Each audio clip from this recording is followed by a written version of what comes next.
Good evening and welcome back to another edition of Money Talk with Melanie. I am your business diva, Melanie Collette, coming to you live from beautiful Cape May County, New Jersey via SHR Media and High Plains Pundit Talk Radio. I want to say hi to everybody out there in SHR Media and High Plains Pundit Land. And of course, hello to everyone out there in Facey Land, David, Dwight, Mike, Gamalier. I'm sure it's like Gamalier or something really fancy, and I just totally messed it up. But welcome. I apologize. Hi, Angie, and welcome to Money Talk with Melanie today.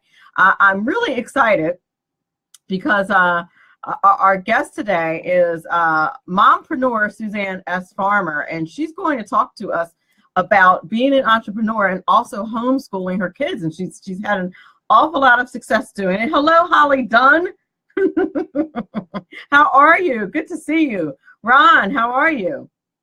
Chaz, hey. So I'm really excited about this. I think particularly for the Christian community, you know, it's always a thought in the back of your head about whether or not you should homeschool your kids. And as a public school teacher, I can tell you if I had kids, I would homeschool them. And I'm there in the belly of the beast. I'm just saying. So Suzanne's going to talk to us about how all that is possible. So I'm very excited to have her on the show today. Before I introduce her, though, a bit of housekeeping. Tomorrow I have some kind of meeting. Don't make me lie to you about which I didn't look at. Hey, Antoine Harris, Winford Elliott, Chris, hi. Antoine, entrepreneur in his own right. I need to have him on my show, as a matter of fact. Anyway, tomorrow I think I have a Federation of Republican Women meeting. So tomorrow is going to be a re-air. But then Wednesday, I'll have Wes Schaefer, the sales whisperer, on. And then Thursday, I have some other meeting that I'm supposed to go to, I think for the Federation. I said, oh, you're, you know, Donna McCleary is here. Jared Myers, hi. Kerwin, hello. Chris. I have some other meeting Thursday night. Leadership meeting for the county GOP. That's what I have Thursday. So that's going to be another re-air, unfortunately. Hey, Antoine, what's up? No, I'm serious about having you on the show, player. I'm not like joking about that. Anyway, so that's what's happening Thursday. And then Friday, I have Senate candidate Latresa Jones on. And she's running for Senate. And I said I was going to look up the state. I believe she's out of Florida. I actually met her at an event at the Heritage Foundation a couple of months ago. And I'm going to have her on the show on Friday. So I'm excited about that. So if you want to know ahead of time who's going to be on the show, the best way to do that is to follow me on Facey, on my show page at Money Talk with Melanie, or on Twitter at Money Talk Mel. And I'm also pretty much everywhere else where you cannot get away from me. And if you missed the show, you can always pick up the podcast in any of those places, just so you know. And hello, Sylvia and Keisha. How are you? All right. In Money Talk News, this is the Money Talk News Report. It's not like there's anything going on in the news or finance or anything like that. The government shut down, but has opened back up. So even since I did my show prep earlier today, it has opened back up, which is a good thing for the most part. Mostly because our military was not getting paid, which is ridiculous. And Congress gets paid no matter what. And that needs to change. That's ridiculous that they continue to get paid and our military doesn't. It should be the other way around. Let's pass something where the military gets paid if there's a government shutdown and Congress doesn't, since they're the ones who are not doing their job when that happens. That is some straight buffoonery. When I heard that, I was so mad. I'm like, are you kidding me? Ridiculous. But that's, you know, these are the people we vote for. This is what we vote for. It's 150% ridiculous that's even a possibility. I can't even believe that happened. The military, people who put themselves in harm's way, should never have to question whether or not they're going to get paid, because the government can't get its collective booties in order. Okay, let me get off my soapbox on that. It's really like makes me mad. Welcome, Seth. Okay. The other thing that's happened, well, there's several things that are happening, but you guys know I would be remiss if I didn't mention something going on with Amazon. It's actually been a while since I've talked about Amazon, which, you know, is one of my favorite companies. Amazon, feel free to send me a check. But their cashierless stores just made a debut. I want to say yesterday that they started. It might have been this morning. I have very long days, so I might have heard it this morning, and it might be happening today. But recently, I should say that today in Seattle, it's a convenience store with no cashiers or checkout counters. They use algorithms and computer vision to track purchases and charge shoppers. Now, you guys know I'm a big tech person. I teach computing environments on the university level. I taught computer programming. I'm a huge tech person. That said, I don't know Amazon, but if anybody could do it, Amazon can. I will say that they are not, they don't really make big mistakes, which is why they're Amazon. So I think that's kind of an exciting development. I mean, listen, unless it's an emergency, I mean, I almost shop exclusively at Amazon. Ever tried their subscription plan? It's pretty awesome. And 15% off your entire order if you subscribe to your basic, stuff that you need all the time. Just saying. It's just a little tip for you. It's one of the reasons why. And they're just really innovative. So I'm curious to see how that is going to work out. There's something a little unsettling about straight AI and no people, but but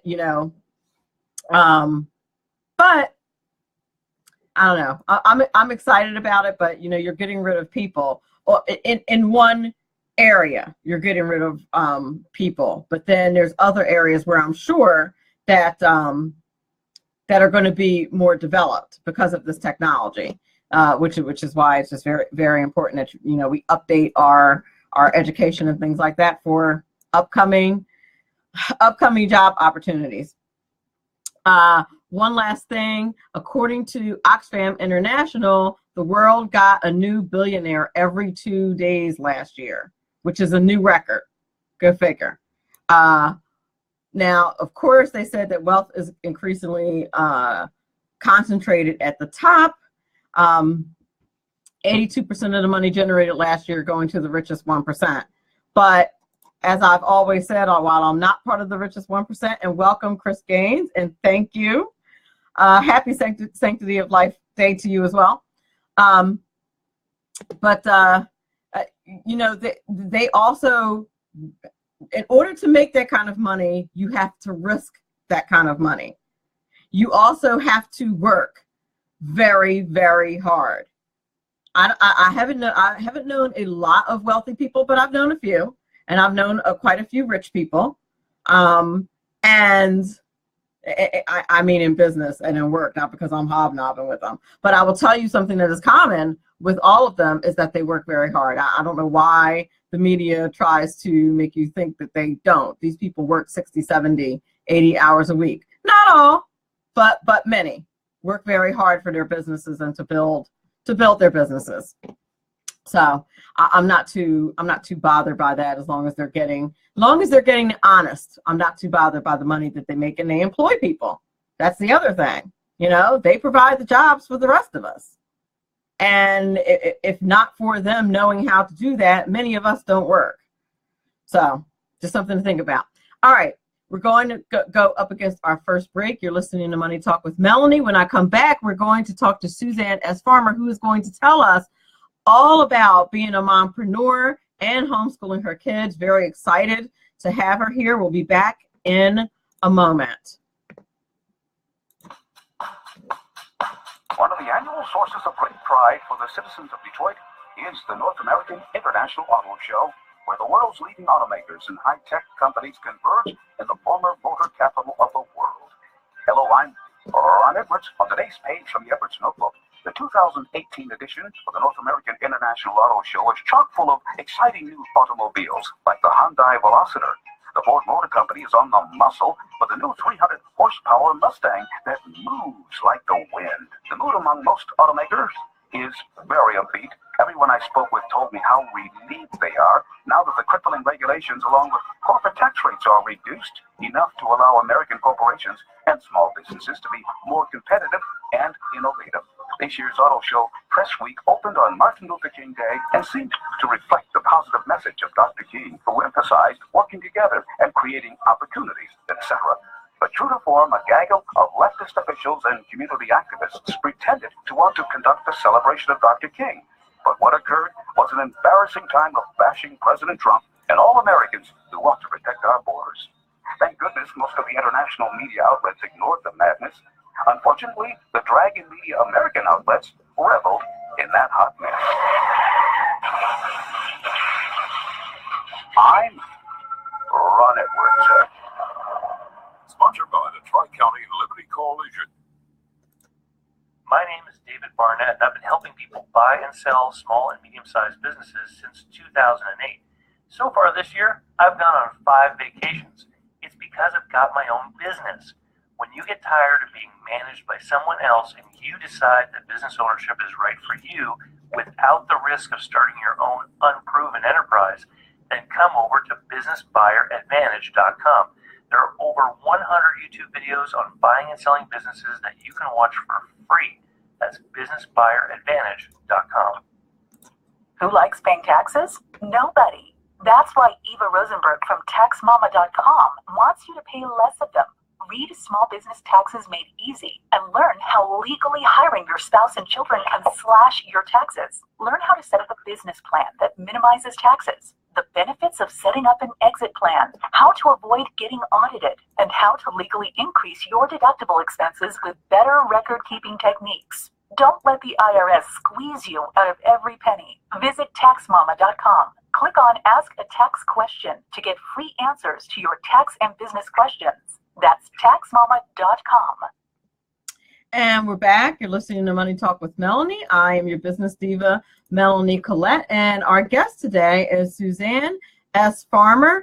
Over the last 14 years, she's been able to creatively balance her business, her freelance writing, and her editing projects while providing a top-notch education for her children.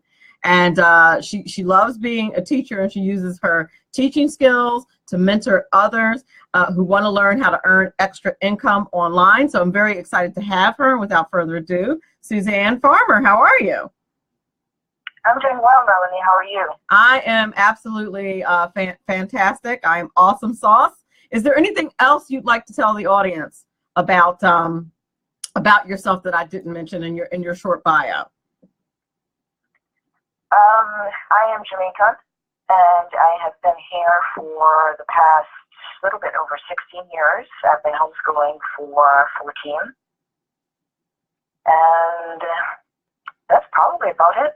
That's excellent. All I can think of. That's excellent. I love it. So tell us a little bit about what led you to homeschooling your kids. I feel like everybody, that's kind of a dramatic thing to do, right? And everybody has their why, as far as why they would decide to homeschool their kids. Well, my why was more along the lines of my husband's why. And what I mean is that being from Jamaica, I had no idea what homeschooling was. So when our older daughter was about 5 or almost 5, I broached a question of school because we were living in North Carolina and the school system where we lived was pretty bad.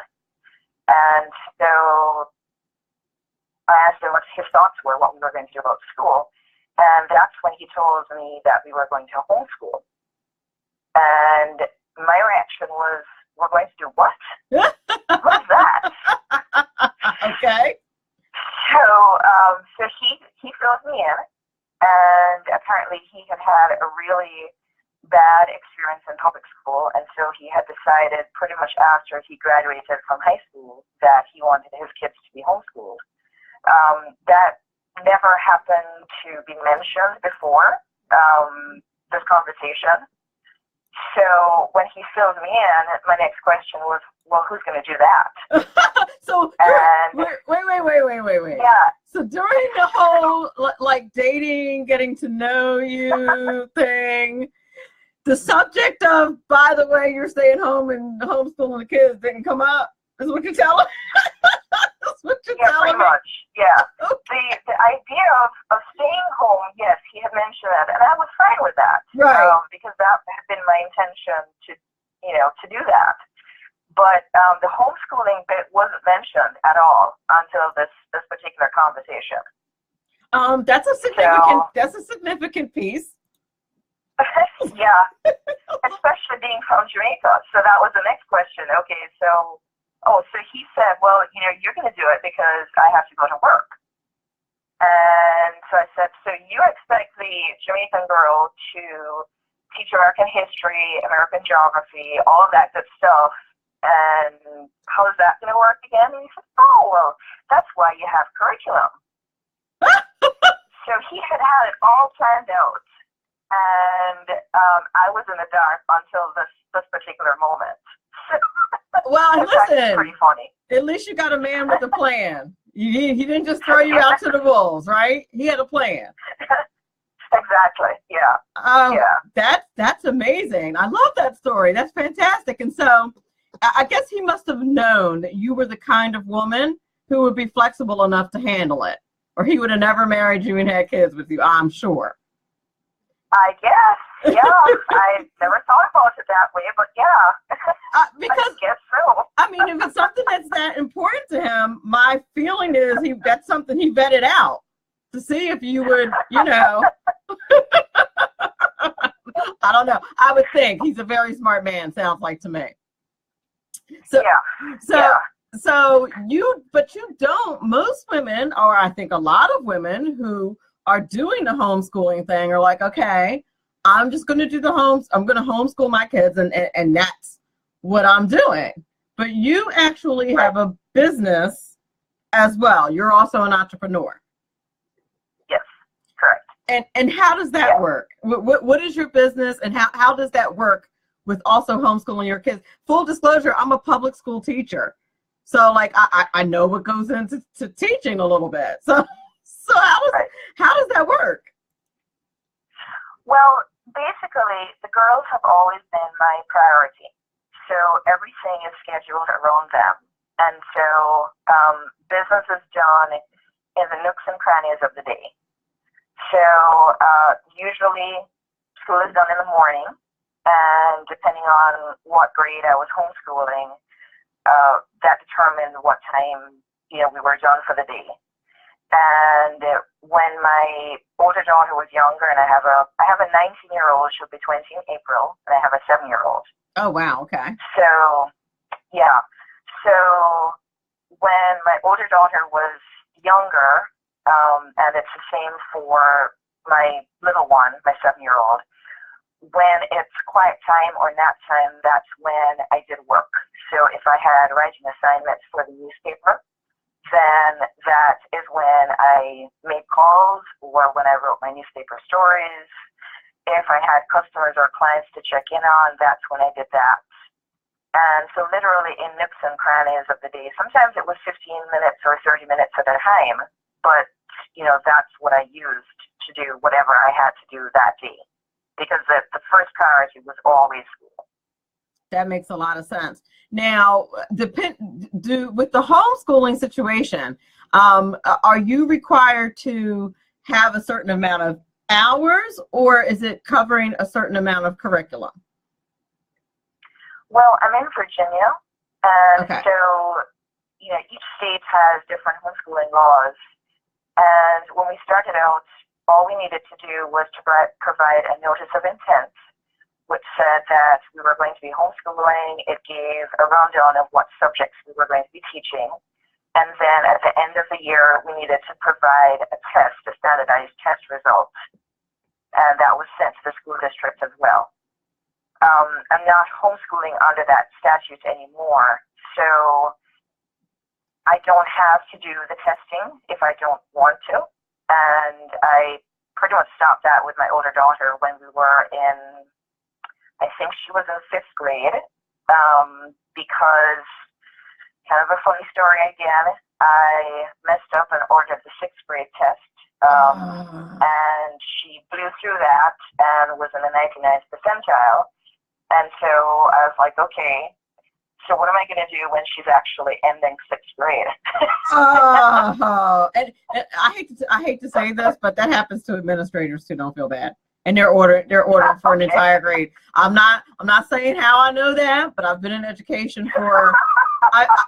Before I was a teacher, I was an executive assistant in a school. So it happens. Don't be too hard on yourself. It happens. That happens.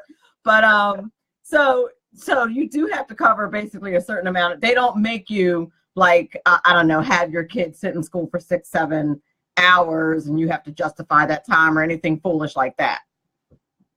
Not in the state of Virginia. There are some states that have more requirements, and so they do require you to homeschool a certain number of days, and there are others that need to see a portfolio every semester or at least once a year. Mm-hmm.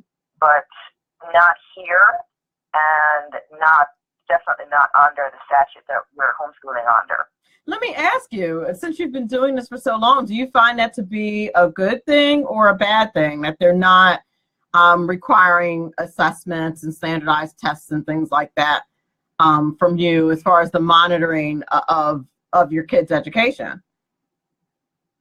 I think it's fine. I mean, I think that's the way that it should be, that there doesn't need to be a lot of regulation or a lot of assessments, because what you hear in the news, we'll call it that, is the horror stories. But she said, I'm just laughing at you said the news. We'll call it that. I just thought that was funny. Well, remember, I used to be a journalist. So, so I'm glad that I'm not calling myself that anymore. Amen. Because, well, that's a whole other thing. Yeah, that's a different show. But honestly, the majority of homeschool parents go far and above any requirement because we care about our kids. And so, to make parents jump through hoops is really ridiculous. There have been studies shown that there is no correlation between a parent's educational background and how well their kids do when they graduate from homeschooling. So really the assessment, the constant assessment and portfolios and regulations are really unnecessary in my book. You know what? I can understand that. I can see both sides of that, and particularly, like I said, being in the belly of the beast, so to speak. I see a lot of, unfortunately, I see a lot of parents who are not very engaged. But if you think this process through, no parent in their right mind would have their kid home all day if they were not going to teach them. I mean, exactly. So it doesn't make any sense, right? That doesn't make sense. No, I mean, I've had so many people say, well, when do you get your me time if your children are home with you? Or when do you have time to run errands? Or, all of these other questions. And, there are other parents who really don't want their kids to be home when, the kids are on holidays. And I love my kids. They drive me crazy, of course, sometimes, because that's what kids do. Right. But I actually enjoy being around my kids and talking to them and helping to develop them. And, childhood goes by really fast. I mean, if you had told me a few years ago that high school would have been gone in like a millisecond, and that I would have a college sophomore who I hardly ever see, I would have said, no, that's not possible. It's not going to go that fast. So I take pleasure in having the time with my children. That makes sense. I mean, that makes sense. And that's why, as I was thinking about, because, of course, the teacher in me is like, well, you need assessments because, they brainwash us. you need assessments and benchmarks and all that fun stuff. And I always thought, too, I have this thing about, people who don't understand why someone would want to homeschool are quick to criticize that, as I'm sure you're aware. And I was wondering if you felt the need to have like kind of that na proof my kid's awesome. Well, I do like having some proof, and one of the schools that my daughter applied to, one of their assistant deans of administration, I took her reading list to him, and I took her high school transcript. She was a junior at the time, and just had him look it over and tell me if, the format was acceptable and that sort of thing. And I thought I was really being clever. She was doing Caribbean studies. Actually, it was during her senior year. So she was doing Caribbean studies because I had not had a chance to fit that in the rest of the time that we had been doing school. So I said, you know what? You're Jamaican. You need to know your history and your geography and all of that stuff. Absolutely. So we took a year and did that. Good for you. And that was important. I love that. For both of us. I love that. I'm sorry. Go ahead. I didn't mean to interrupt. Yeah. That's stellar. I mean, No, I don't want to gloss over fine. that. Okay, go ahead. So this gentleman, and I didn't think about it from his viewpoint, which was my error. So he looked at it and he said, well, why are you studying the Caribbean? Why are you not studying Virginia history? Oh, jeez. And so my daughter explained, and I don't think he either didn't hear it or he didn't comprehend it. So he asked it a few minutes later, and so she politely explained again. And so he basically asked me if there were any outside grades that could corroborate the grades on the transcript. I said, oh yeah, she's done French online, she's had all of her sciences, sure.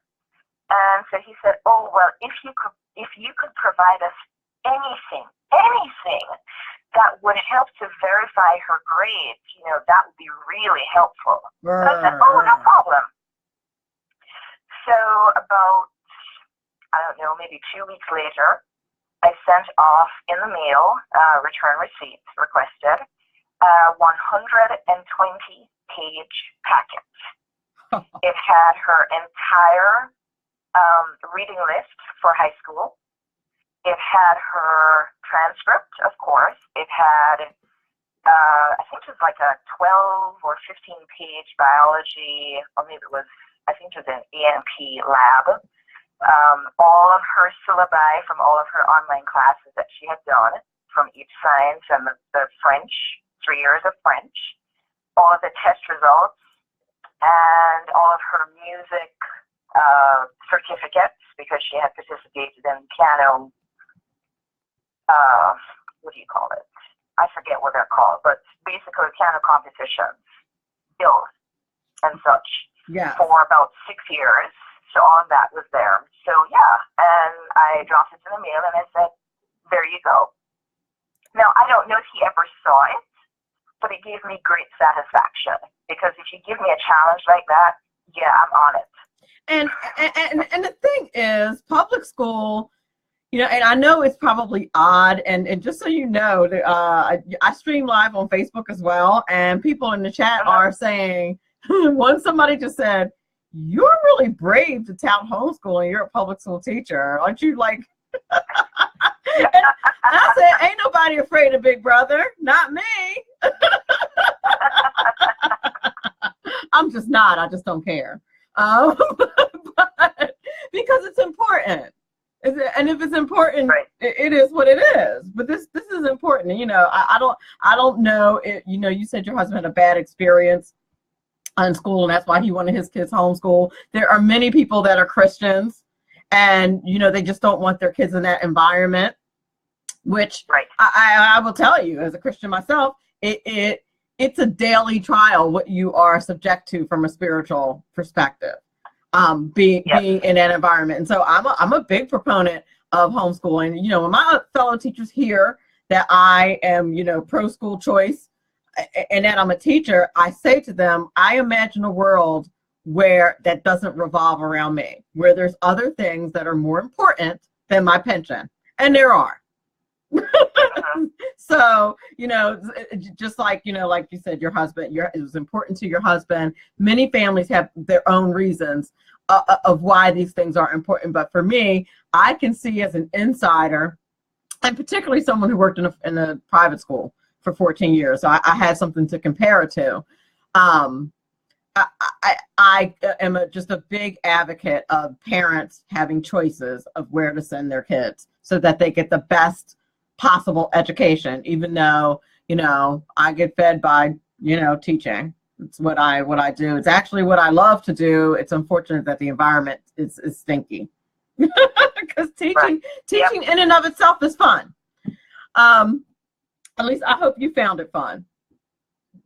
Yeah, it was, and it still is. And, you know, these will go down as some of the best years of my life.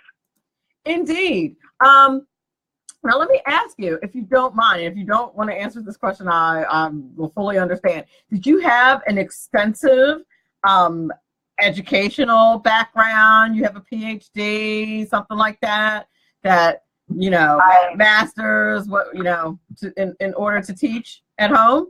Because no, teachers are big on that. Yes, I do know that, yes. I have a bachelor's degree, and I did some work towards my master's, and I will complete that in the future. Can't say when.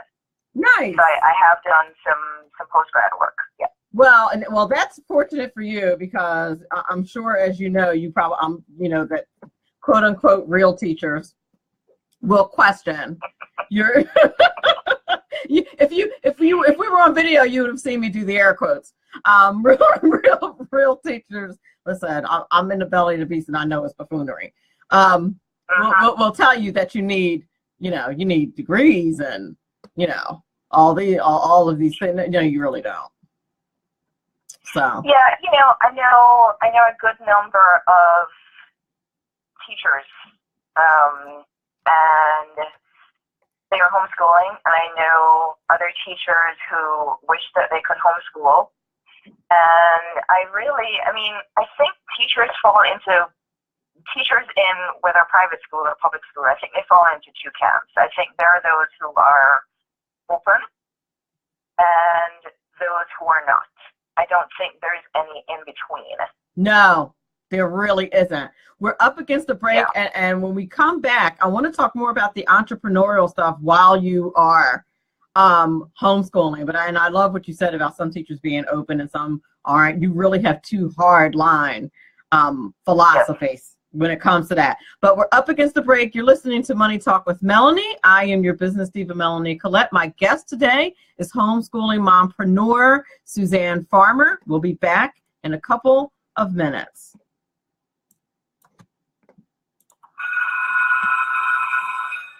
Welcome to this week's Money Talk Minute with your business diva, Melanie Collette. While companies are feeling generous due to the Trump tax cuts, this week is a great time to talk about ways to bump up your income.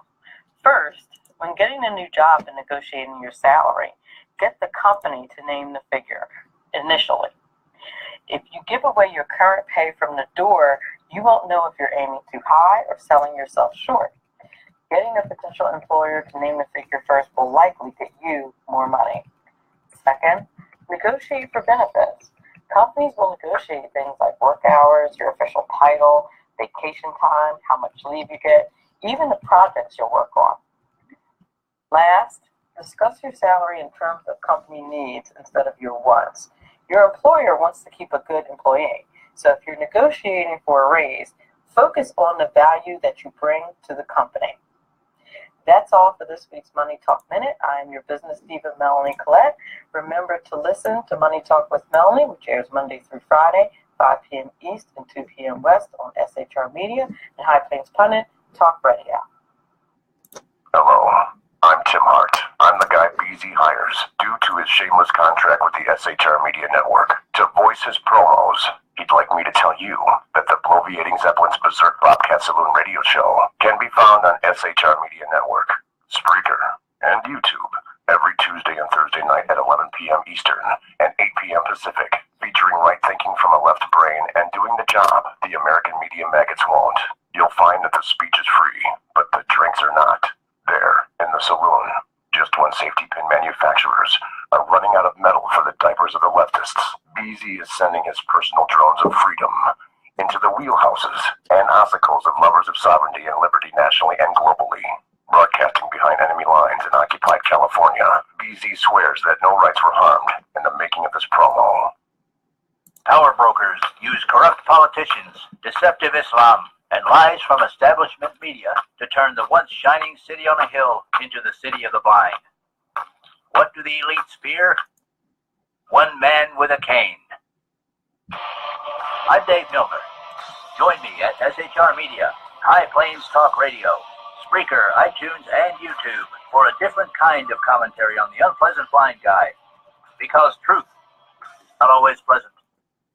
Okay, and we're back. You're listening to Money Talk with Melanie. I'm your business diva, Melanie Collette, and my guest today is Homeschooling Mompreneur Suzanne Farmer, and we're talking about homeschooling and managing a business with young children at home. So what advice do you have for people like yourself who are like, you know what, not only am I awesome enough to homeschool my kids, I am also going to have a business while I'm at it? What would be one of your number one tips for those people?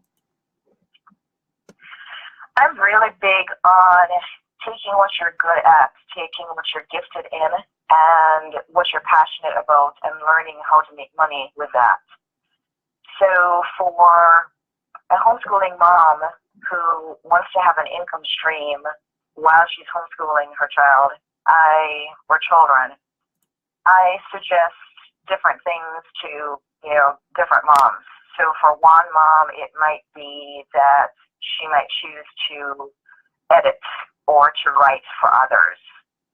And for another, it could be something like tutoring math or tutoring French, because, she wants to share some of the things that she knows, and she doesn't mind teaching others.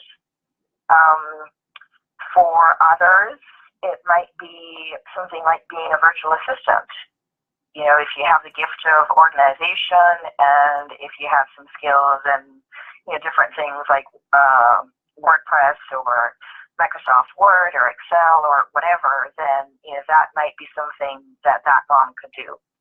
And for the mom who, likes to shop, then she may enjoy something like mystery shopping, where she can go out and she can, relay to the management of that store or that business how they're doing. So it's really about finding what you are good at, what you're passionate about, because I really believe that, almost everything that someone is interested in or passionate about, they can find a way to earn money from it. That's true. That's true. Now, do you find that being highly organized and like time management and things like that are factors in your success? I think so. I mean, to a certain degree. I'm not super organized. I'm not completely disorganized. I'm kind of, I guess, in the middle. The things that are important are organized very well. So, going back to that story about, of mom grades, I was able to pull that together very easily because I had all of those things at hand. The hardest part was scanning everything in because I wanted to send that to all the schools that she applied to. Oh, that's even more, yeah, that made that story like more beautiful. I didn't realize that that's what you had done. Like, I just assumed it was like, already on a computer somewhere. That you're my kind of chick. That because I totally, no, that's a huge compliment, because when somebody challenges you like that, you're like, you know what? Here you go. I got some proof for you.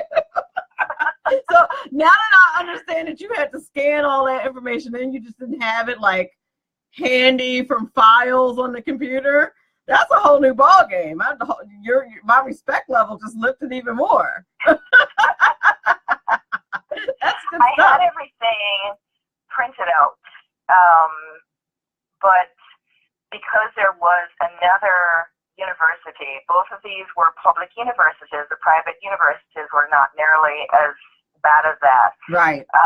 So for the public universities, I took special care. And the other one, because we were going to visit the school and, I wanted her to be able to visit knowing that she had been accepted or not.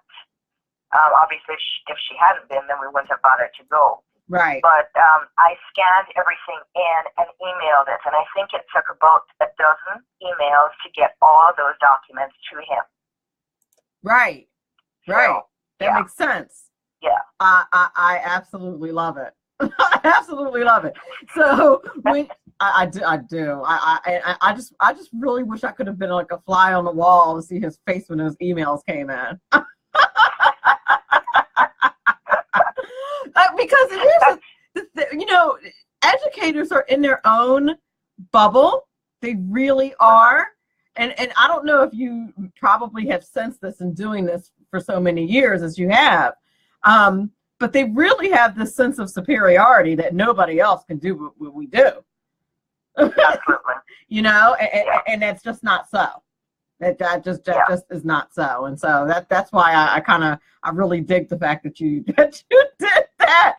So guess what? And you taught somebody else that day. Yeah, I'd like to think so. Absolutely. I sure as heck had a wonderful time doing it. I had a great big smile every time I sent an email or a mail that packet off.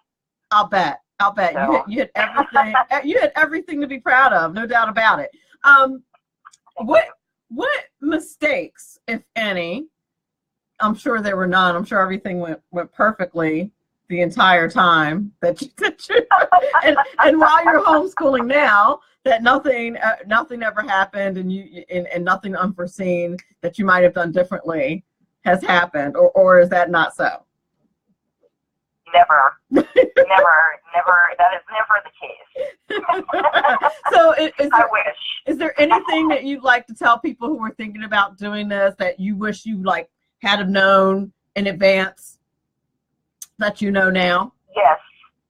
I think the biggest thing, and it's not going to be applicable to everyone, but one of the biggest mistakes that I made was that I was this extreme box checker. And so, when the curriculum said you had to do 10 things, I didn't feel like I could leave any of those 10 things off for a while. And so it burnt my daughter out, and it burnt me out. And we still did it, but it took some of the enjoyment out of it. Now that I am essentially getting a do-over, and I've seen the results, I am a lot less of a box checker now. I'm not as worried because I know that this is something that I can do. And I know that, she will learn the things that she needs to learn. There are always gaps. Right. And I think that's another thing too.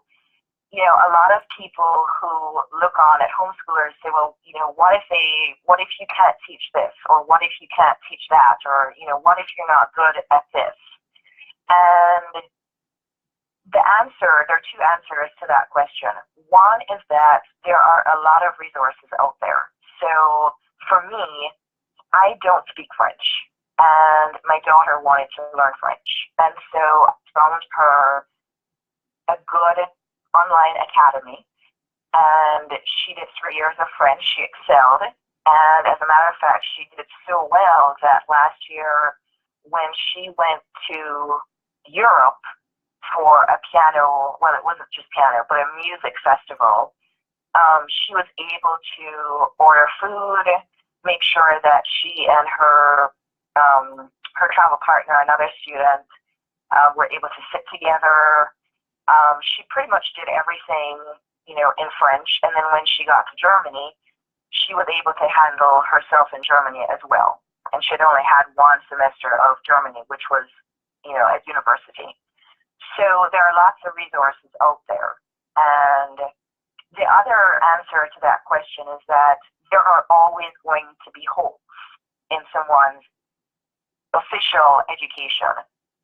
So, you may finish the book or you may not. But whether you finish the book or not, you may not have completely understood something. It doesn't mean that you can't go back and learn it at a later point.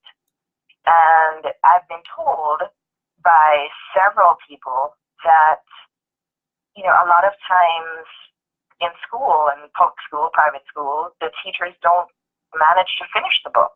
Oh, yeah. The child still moves on. Yep. Very true. So, the important thing really, in my mind, is teaching a child how to learn and giving them that skill and making it fun for them to learn so that wherever they are in life, they can continue in their learning. Because, if we're alive, I believe we should be learning something new. Amen. And if the child knows how to learn and enjoys learning, then they're fine. Agreed. And that's one thing, that my daughter has commented on. She has seen other students who have kind of struggled as they've been in university because they're not sure how to gather information. And she knows very well how to get information. So she knows how to learn. Exactly. That is very true. I'm so glad that you shared that because it's so important. You're not a real teacher until you learn how to cut stuff out of the curriculum. Until you're like, not doing that. Okay, we'll keep this. Not doing that. Yeah. No, we listen. I understand why the politicians and administrators do it, but it is not realistic. And what's funny is even they know it. Like they know it when they put it there. But so, that it's not always going to happen. It just isn't. And so that is a very key point. And listen, in your defense, we all learn that the hard way. Every teacher learns that the hard way. I don't know. Every teacher, when I was a first year teacher, I wanted to do everything. You can't. Just can't. It's impossible. Yeah. Absolutely impossible. So that is definitely great advice. Listen, if any of my listeners would like to get in touch with you, and you're a big hit, by the way, lots of chatter going on in the Facebook stream. How would they get in touch with you, get you on their podcast or show, or use your editing services or writing services? How would they do that? I'll give you my website. Okay. It's real easy. It's jamama.com. So J-A for the Jamaica, of course. MOMMA.com. I have a blog there, and then there's a contact form. Excellent. And then they can also look me up on Facebook. I'm on the Suzanne Sucram. That's why I couldn't. Okay, I'll look for you. Say it again. It's SU, K like Karen, HR, A like Apple, M like Mary. Okay. Awesome. Yeah. Good. I'll tag you when I post the podcast. Okay, perfect. Thank you. Thank you so much for being on the show. We really appreciate it. Thank you for having me. This has been fun. It's been an absolute delight, and good luck with that little one. I'm sure it's going to be fantastic. Thank you. Thank you so much, Melanie. You have a great night. You're listening to Thanks. To Money Talk with Melanie. I'm your business diva, Melanie Collette. And I just want to thank everybody who is listening in SHR Media Land and High Plains Pundit Talk Radio Land, as well as everyone on Facey. Thank you so much for joining me. I hope that you all enjoyed that as much as I did. That was fun. And remember, all of this is very important because after all, it is your money.